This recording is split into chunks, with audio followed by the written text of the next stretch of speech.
Good morning, guys. I'm going to work. It's Friday. Woo!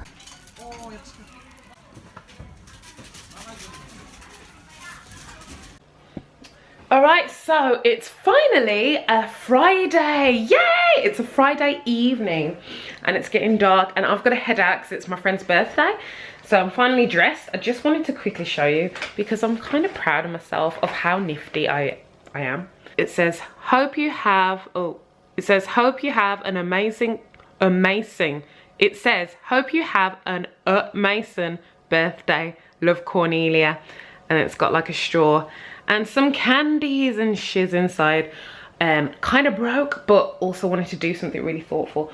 And then a little handmade card I made for her. I feel like I'm like 6 again. It's great. Let's go.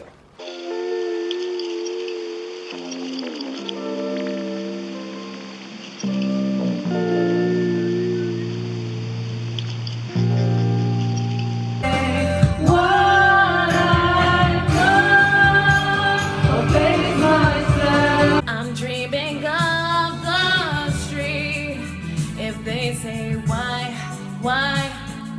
Tell him that it's human nature. Why? Does he do me that way? I let you with me if I misbehave. I just said no one makes me feel this way. Take it to the chorus. Come here, girl. Go ahead, be going up to the back. Go ahead, be going VIP. Go ahead, be going Chase on me. Go ahead, be going with the work wrist. Go ahead, be going Look at those hips. Go ahead, be going Go ahead, be going Go ahead, child. Go ahead, be going Take them. Go ahead, be going Take them. Go ahead, be going Get your sexy on. Get your sexy on. Go ahead, be going Get your sexy on. Go ahead, be going Get your sexy on. Go ahead, be going Get your sexy on. Get your sexy on. I'm bringing sexy back. Yeah.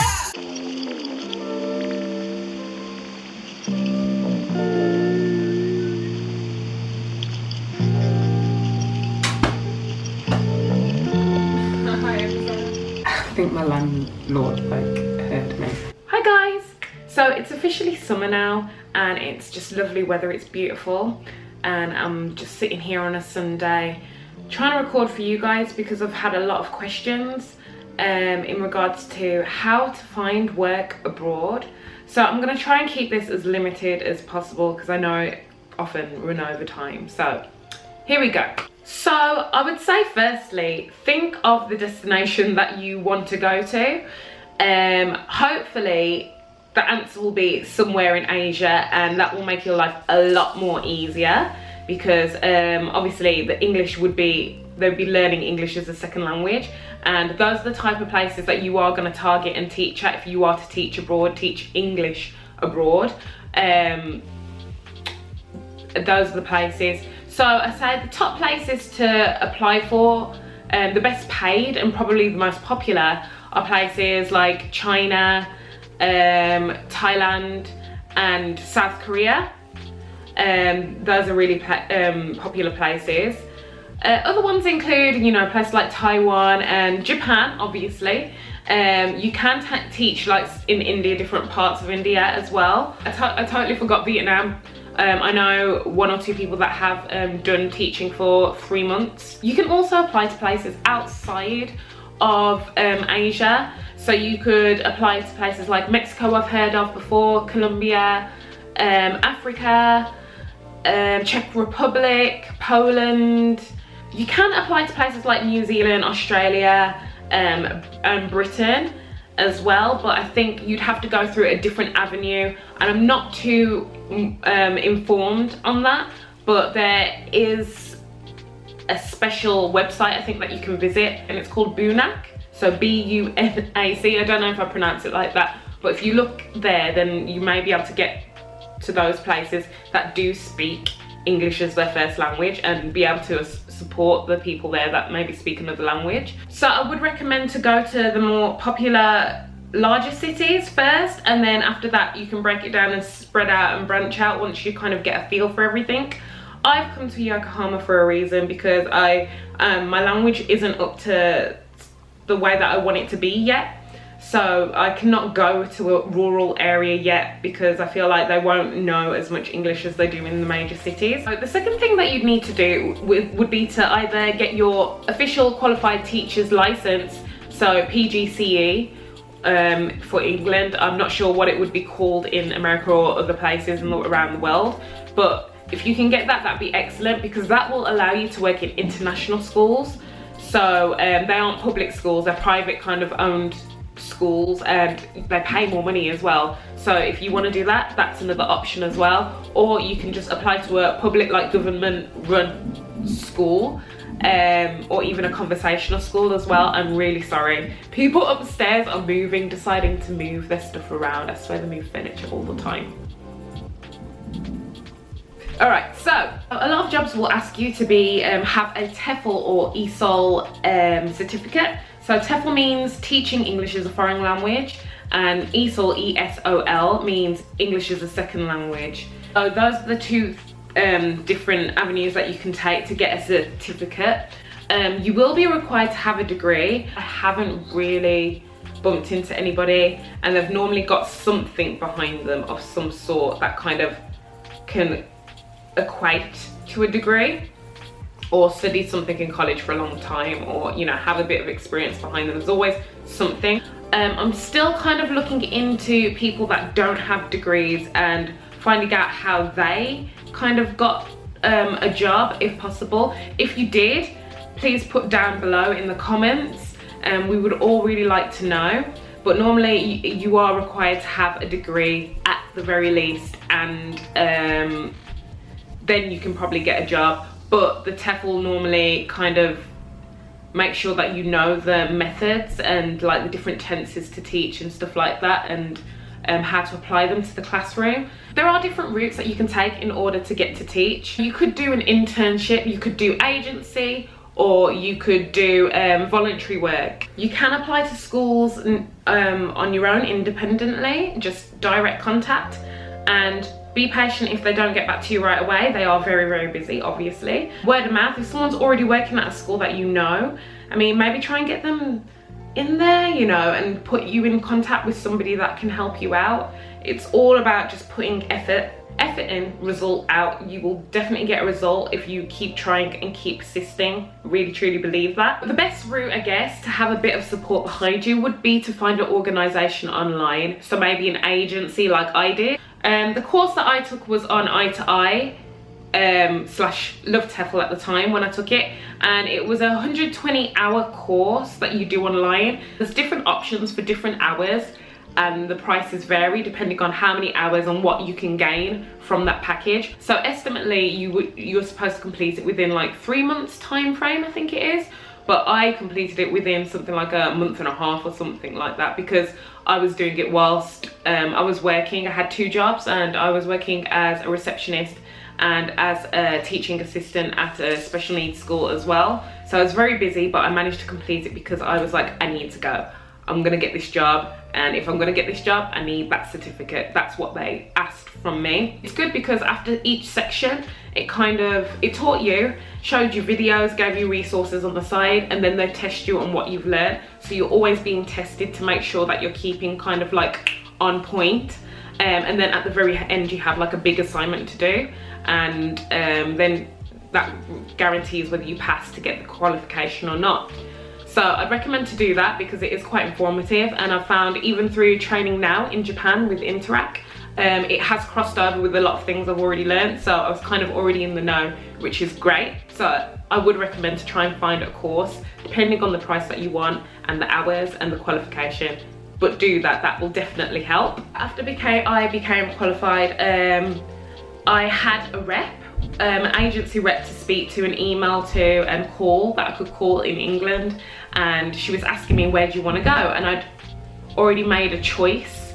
I chose to go to Thailand, and she just started looking up jobs and said, what area sounds good to you? She gave me a list. I selected from that list where I thought was best, and then I went for it because I was qualified by then. So I went for it, and then I got the job.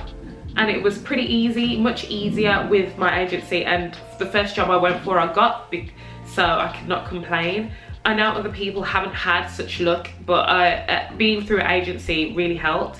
But they do take a little bit of a portion of your pay, but you don't really see that come out anyway, so you're not really missing it. Just make sure that you ask them to lay out the contract, the hours, the pay, everything before you make a decision. Really research and look into what you want and how it's going to benefit your needs, what you're trying to gain from these positions. So I would do a lot of research, which is a given, either here on YouTube or just browsing through the internet.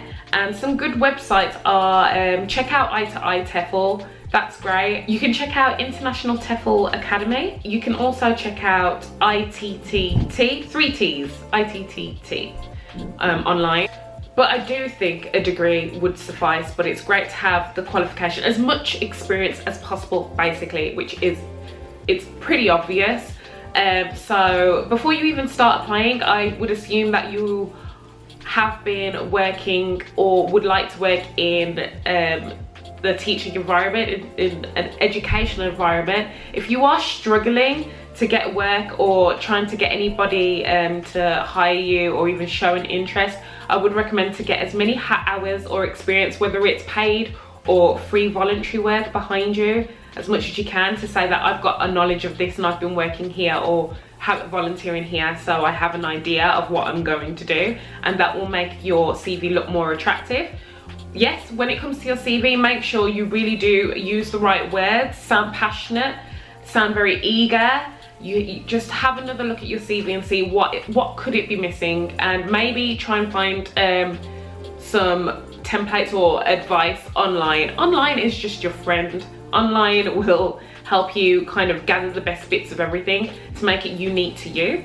So I do that. There are seasons for hiring, so you'd have to research the season on when they're likely to have an intake of new teachers from to come abroad. Here in Japan, the hiring season is March and April, and then it's again later on in August. But I'm with Interact, so I'm not sure if other Japanese kind of like organizations such as Aeon or JET programs, places like that, may have an intake at different times, but it's normally the same time. From my research, it's normally the same time. In Thailand, there wasn't a recruitment time. I didn't really look into it too hard, to be honest.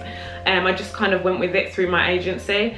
And we did a Skype interview call about 3 times, I think. I spoke to somebody over the phone, then I spoke in person on Skype, and then I spoke again to kind of like just talk about after I got through and got the job, you know, just speaking about what I can do and just talking it through, what's expected of me, like a debriefing, I guess.